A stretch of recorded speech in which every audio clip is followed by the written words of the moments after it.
Jadi sekarang gue bakal bahas film Midsommar.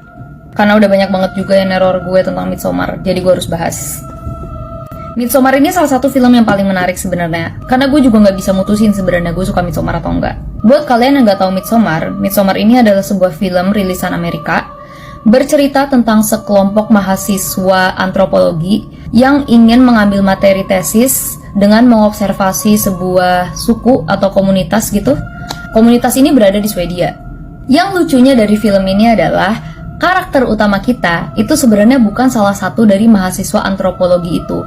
Jadi karakter utamanya si Daninya ini itu tuh pacar dari salah satu mahasiswa di kelompok itu. Gue dari awal sampai akhir benar-benar bisa merasakan connection sama dia. Dari mulai dukanya, tekanan dia pas lagi ada panic attack ya, bagaimana dia berusaha untuk memperbaiki hubungan dia sama pacarnya dia yang toksik, sampai di proses akhir dia merasa bahwa komunitas ini adalah orang-orang yang tepat untuk menerima dia gitu loh. Midsommar ini membuat critical thinking gue jalan juga sebenarnya. Kayak kita melihat si komunitas ini seperti antagonis ya, karena kita melihat kayak oh mereka gila, mereka melakukan hal disturbing kayak pecahin kepala orang segala macem gitu. Tapi di waktu bersamaan mereka melakukan itu seperti sebuah ritual gitu, seperti sebuah budaya. Dan kita datang sebagai orang luar yang seharusnya merespek budaya itu, meskipun budaya itu tuh di luar moral kita gitu loh. Karena faktanya budaya berdarah seperti ini sudah dilakukan dari zaman dulu. Kita yang cuma gak familiar aja. Dan empati sih. Gue belajar dari film Midsommar ini tentang empati ya. Kayak kalau kalian sadar, komunitas ini yang melakukan ritual-ritual pembunuhan ini sebenarnya merasakan empati lebih daripada kita yang berpikir mereka tuh salah gitu. Contoh misalnya pas si Daninya ini lagi nangis ya, warganya ini bener-bener nangis bareng dia. Di ritual-ritual mereka yang lain, kalau misalnya ada yang dibunuh atau ada yang sakit, mereka juga ikut teriak-teriak. Jadi mereka berbicara satu sama lain melalui empati. Terus pertanyaannya gini, kenapa sih kalau emang mereka empatinya tinggi, kenapa mereka membunuh gitu? Menurut gue personally, mereka nggak membunuh. Suku ini sangat terkoneksi dengan alam, sampai mereka menganggap bahwa kematian ini merupakan salah satu proses dari alam juga. Itulah kenapa mereka menghadapi kematian dengan sangat berani. Jadi mereka tidak menganggap kematian atau pembunuhan itu sebagai sesuatu yang salah. Justru mereka menganggap itu salah ketika kalian tidak respect terhadap budayanya mereka. Jadi itu kenapa gue bilang gue punya love and hate relationship sama Midsommar. Midsommar ini memancing critical thinking gue yang bikin gue kayak haruskah gue menyukai film ini atau tidak? Haruskah gue bilang ini salah atau tidak?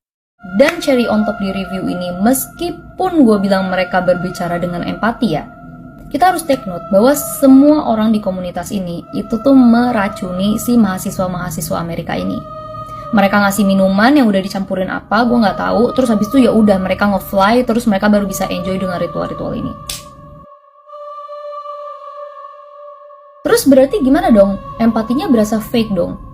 Ya, empatinya fake untuk pendatang baru. Empatinya tidak fake untuk warga di komunitas itu sendiri. Jadi mereka baik gak sebenarnya? Enggak juga.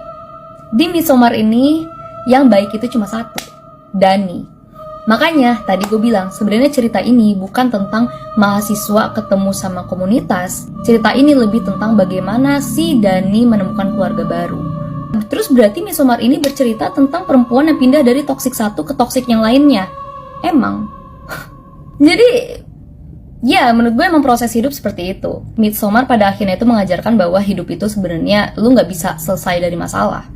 Ketika lu menyelesaikan masalah, ya lu cuma pindah ke masalah baru aja. Tergantung lu pengen stick sama racun yang lama, atau lu udah pengen selesai dengan racun yang lama dan lu pindah ke racun yang baru. Itu pelajaran yang gue ambil dari Midsommar. So far menurut gue, Midsommar itu punya message yang deep. Gue cinta banget sama karya-karyanya Ari Aster. Ari Aster ini juga bikin film judulnya Hereditary. Untuk gue personally, gue lebih suka Hereditary. Karena kalau ditanya dari segi cerita atau karakter, Midsommar ini kayak nge-portray karakternya seolah mereka itu karakter, bukan manusia. Contoh misalnya kayak gini, ada karakter si pintar. Ya udah dia jadi si pintar aja. Ada karakter si brengsek. Ya udah dia jadi si brengsek aja. Terlalu template.